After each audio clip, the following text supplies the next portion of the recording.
This is Marilyn Fontaine and welcome to week 2 of Introduction to Aromatherapy. This week we're going to be covering chamomile essential oil and also we're going to do a mini hand massage. You should have already experienced the lovely benefits of lavender essential oil, and I hope you have completed the blank sheet just to document what you've been experiencing with that. What I do want to say again is when we're blending, we want to make sure that we're blending to suit our size. So again, 6 drops, 24 mils. Some people may want to use more carrier oil, but that's up to you because sometimes less is best. And what we really want to do is to ensure that you're not overusing the essential oils, because again you could actually, it might have an adverse effect for you. So just be mindful of the blending.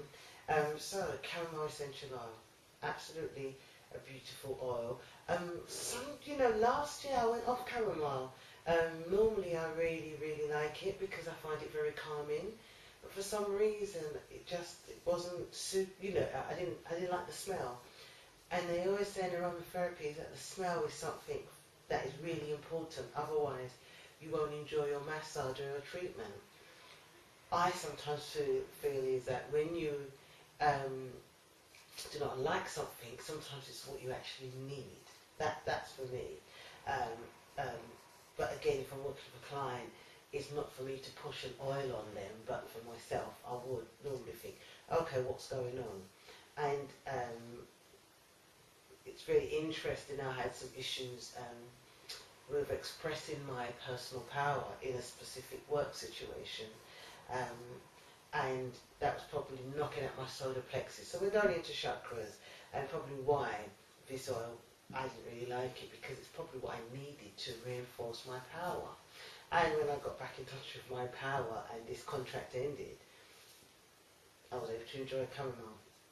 So, because it works with the solar plexus, so if you feel that you're not empowering yourself, this is a really good oil to use. And again, when you start mixing with different oils, you can blend it so that it's not going to be as strong if you don't like the smell. But who doesn't like chamomile? Everybody loves the teas and everything. So, what is chamomile good for? Well, chamomile is excellent to use with children. It's excellent for nappy rash, to calm children down. If children are feeling really emotional, it's really great for that. Also, it's good for women that are pregnant, but you can only use so much because it's an emmegogue. I pronounced it totally wrong. I practiced. And which means that it can make the uterus start contracting and bring on menstruation. So you don't really want to use it too much with pregnant women. And I would be careful. I would just keep away to be safe. If you feel that somebody has had lots of miscarriages or it's in the first trimester. So that's only if you use a lot of chamomile you can have this effect. So on the other side, it's really good if you're not having your period because it will help bring it on. We're talking about chamomile Roman because there's two, chamomile German and chamomile Roman. Chamomile German is much more expensive, so we're not working with that. We're actually working with chamomile Roman. And chamomile Roman is good for gallbladder, PMS, fever, asthma, eczema. It's good to bring any inflamed skin. So if you're one of those people that've got really sensitive skin, remember I talked about the cream, skincare cream. This is what you would use for it. I've just got some notes. Good for psoriasis, dry itchy skin. Again, it brings out inflammation. So it soothes, it brings out inflammation, it calms. It's a carminative, which again, carminative is very good for the stomach. It's also excellent for shock. So if you don't have rescue remedy, always good as a first aid measure to have chamomile in the house so you can have a bath if you've had some bad news, or just put some in an oil burner. Um, we live in a time where we're always hearing bad news. So, when you have shock, it takes you out of your body. The chamomile is really good. Um, so it's good for nappy rash again, which I've spoke about, period pain. Now, lavender and chamomile, very good for period pain. But here's the distinction. If you have a sharp pain, chamomile is much better. If you have a dull pain, then lavender is much better. That's in my opinion. Some books actually say the reverse, but for me, I've actually felt that when the pain is really sharp, chamomile is much better for me. And when it's more achy kind of pain, then lavender for me is much better. But experiment, see what happens with you. I always give the basic advice, and then I always tell people to experiment. And that is why I don't want you to mix chamomile and lavender together at the moment until we actually finish the 6 weeks, just so you can acquaint yourself with the individual oils. So German chamomile, which is a bit more expensive, it's better for menopause, rheumatism, PMS and cramps as well. So it kind of works more on the emotional mental than chamomile Roman. And also, again, people wouldn't probably buy it too much for the cost. They would use a rose blend, which will have similar effects. It's just down to smell and your own, what you really want to get out of your treatment.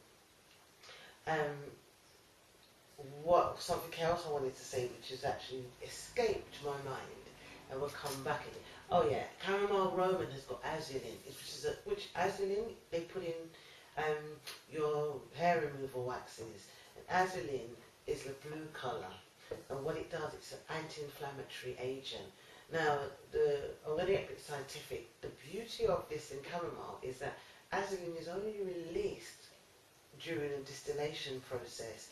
It's not present in oil, so you won't have that blue colour. But the properties are still there.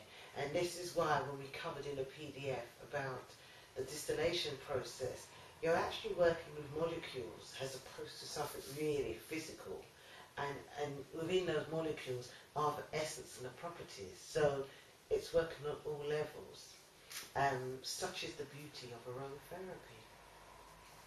So there isn't much health and safety information for chamomile. I've covered mostly everything. Just be careful of using it in too much doses again. That's the only health and safety I would say in terms of pregnant women. But for children, it's excellent. Remember the half dosage that we have to use. And pregnant women don't give too much. So 1 drop or in an oil burner during, massage or, burning it in an oil when you're having a bath or in a bath. It's good, but it's very, very good for kids. A lot of kids' products you will find chamomile added to. So I want you to make your notes, and there is questions in this week's PDF as well, based upon these oils. So I hope you enjoy your chamomile.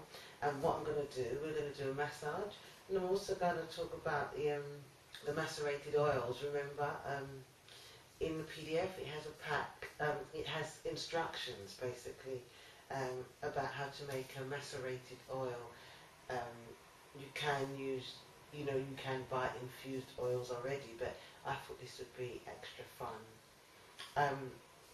Again, about blending, we're going to learn more about top, bottom and middle notes in the next video because it is amazing.